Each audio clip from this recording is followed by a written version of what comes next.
সঙ্গে যুদ্ধ এবং হরমুজ প্রণালী বন্ধ হওয়ার প্রভাবে মার্কিন যুক্তরাষ্ট্রের অর্থনীতিতে যে তীব্র সংকট তৈরি হয়েছে, প্রেসিডেন্ট ডোনাল্ড ট্রাম্পের সাম্প্রতিক বক্তব্য এবং অবাস্তব জ্বালানির স্বাধীনতার দাবি তা আড়াল করতে পারছে না। গত 12 মে আমেরিকার মানুষের আর্থিক দুর্দশা নিয়ে এক সাংবাদিকের প্রশ্নের জবাবে ট্রাম্প জানিয়েছেন, ওইসব নিয়ে তিনি একটুও ভাবছেন না। তিনি দাবি করেন তার একমাত্র লক্ষ্য ইরানকে পারমাণবিক অস্ত্র তৈরিতে বাধা দেয়া।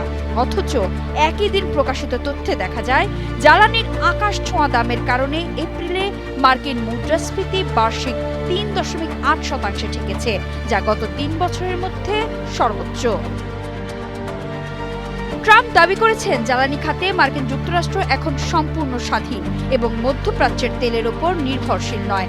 তাত্ত্বিকভাবে 2023 সালে যুক্তরাষ্ট্রের রেকর্ড পরিমাণ অপরিশোধিত তেল উৎপাদন এবং নেট জ্বালানি রপ্তানিকারক হওয়ার তথ্যের উপর ভিত্তি করে এই দাবি করা হলেও এর বাস্তব চিত্র ভিন্ন। মার্কিন শোধনাগারগুলো মূলত ভারী তেল প্রক্রিয়াজাতকরণের জন্য, যা তারা আমদানি করে, কিন্তু দেশটির নিজস্ব তেল ক্ষেত্রগুলো থেকে পাওয়া যায় হালকা তেল। ফলে দৈনিক প্রায় 6.2 মিলিয়ন ব্যারেল তেল আমদানি করতেই হচ্ছে। তাছাড়া জ্বালানি তেল একটি বৈশ্বিক পণ্য হওয়ায় আন্তর্জাতিক বাজারে দাম বাড়লে মার্কিন গ্রাহকদেরও বেশি দামে তা কিনতে হয়।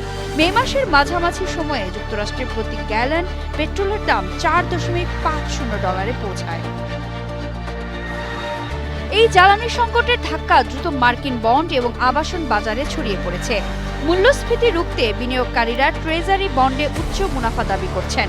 ফলে 19 মে 2026-এর মধ্যে 10 বছর মেয়াদী বন্ডের ইল্ড 4.687%, 30 বছর মেয়াদী বন্ডের ইল্ড 5.197%-এ উন্নীত হয়। 2007 সালের পর এমনটি সর্বোচ্চ। 2025 সালে যুক্তরাষ্ট্রের বাজেট ঘাটতি ছিল $1.8 ট্রিলিয়ন। এর আগে মুডিস দেশটির AAA ক্রেডিট রেটিং কমিয়ে AA1 করেছিল।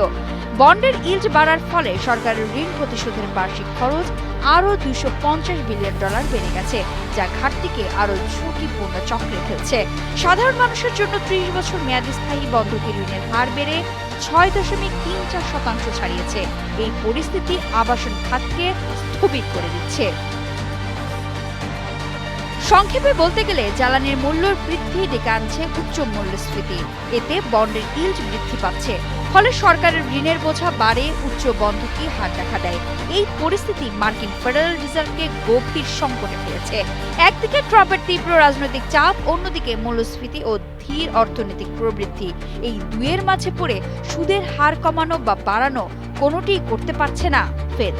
মে মাসে ফেডের নতুন চেয়ারম্যান হিসেবে দায়িত্ব নেওয়া কেভিন ওয়ার্শ এর স্বাধীনভাবে সিদ্ধান্ত নেওয়ার সক্ষমতা এখন বড় পরীক্ষার মুখে।